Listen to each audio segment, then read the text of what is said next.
ಕುಂದಾಪುರ ತಾಲೂಕಿನ 43 ಗ್ರಾಮ ಪಂಚಾಯತ್ಗಳಿಗೆ ಭಾನುವಾರ ನಡೆದಂತಹ ಎರಡನೇ ಹಂತದ ಮತದಾನದಲ್ಲಿ ಎಲ್ಲಾ ಮತಗಟ್ಟೆಗಳಲ್ಲೂ ಕೂಡ ಬೆಳಗ್ಗಿನಿಂದಲೇ ಮತದಾರರು ಉತ್ಸಾಹದಿಂದಲೇ ಬಂದು ಹಕ್ಕು ಚಲಾಯಿಸಿದ್ದಾರೆ. ಬೆಳಗ್ಗೆ 7 ಗಂಟೆಗೆ ಮತದಾನ ಪ್ರಕ್ರಿಯೆ ಆರಂಭಗೊಂಡಿದ್ದು ಸಂಜೆ 5 ಗಂಟೆಯ ಮುಕ್ತಾಯದ ವೇಳೆಗೆ 76.9% ಮತಗಳು ಚಲಾವಣೆಯಾಗಿದೆ. ಎರಡನೇ ಹಂತದ ಚುನಾವಣೆಯಲ್ಲಿ ಶಾಸಕರಾದ ಕುಂದಾಪುರದ ಹಾಲಾಡಿ ಶ್ರೀನಿವಾಸ ಶೆಟ್ಟಿ, ಬೈಂದೂರಿನ ಬಿಎಂ ಸುಕುಮಾರ್ ಶೆಟ್ಟಿ, ಮಾಜಿ ಸಚಿವರಾದ AG Kodgi, B Appanna Hegde, K Gopala Poojari, ಹಿಂದುಳಿದ ವರ್ಗಗಳ ಆಯೋಗದ ಅಧ್ಯಕ್ಷ ಕೆ ಜಯಪ್ರಕಾಶ್ ಹೆಗ್ಡೆ, ಅನಿವಾಸಿ ಭಾರತೀಯ ಉದ್ಯಮಿ ವಕ್ವಾಡಿ ಪ್ರವೀಣ್ ಕುಮಾರ್ ಶೆಟ್ಟಿ ಸಹಿತ ಮತ ಚಲಾಯಿಸಿದ್ದಾರೆ.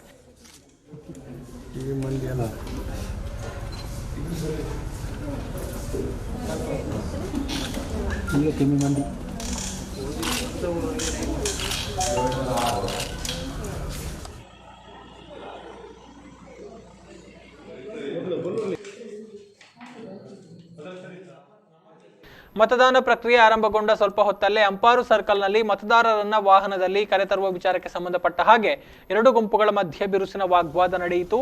ಅಭ್ಯರ್ಥಿಗಳ ಪರ ಬೆಂಬಲಿಗರು ತಮ್ಮ ಖಾಸಗಿ ವಾಹನದಲ್ಲಿ ಮತದಾರರನ್ನ ಕರೆತರ್ತಾ ಇರುವುದನ್ನು ನೋಡಿದ ಪ್ರತಿಸ್ಪರ್ಧಿ ಅಭ್ಯರ್ಥಿಗಳು ಹಾಗೂ ಬೆಂಬಲಿಗರು ತೀವ್ರ ಆಕ್ಷೇಪ ವ್ಯಕ್ತಪಡಿಸಿ ವಾಗ್ವಾದಕ್ಕೆ ಇಳಿದ್ರು.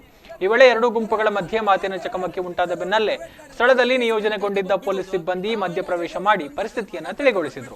ಇದೇ ರೀತಿ ಸಣ್ಣ ಪುಟ್ಟ ವಾಗ್ವಾದಗಳು ಅಲ್ಲಲ್ಲಿ ನಡೆಯಿತು. ತಾಲೂಕಿನ 43 ಗ್ರಾಮ ಪಂಚಾಯತ್ಗಳ 554 ಸ್ಥಾನಗಳ ಪೈಕಿ 24 ಕಡೆಗಳಲ್ಲಿ ಅವಿರೋಧ ಆಯ್ಕೆಯಾಗಿದ್ದು ಉಳಿದ 530 ಸ್ಥಾನಗಳಿಗೆ ಚುನಾವಣೆ ನಡೆದಿದೆ. ಸ್ಪರ್ಧಿಸಿರುವಂತಹ 1262 ಮಂದಿ ಅಭ್ಯರ್ಥಿಗಳ ಭವಿಷ್ಯ ಮತಪೆಟ್ಟಿಗೆಯಲ್ಲಿ ಭದ್ರವಾಗಿದೆ.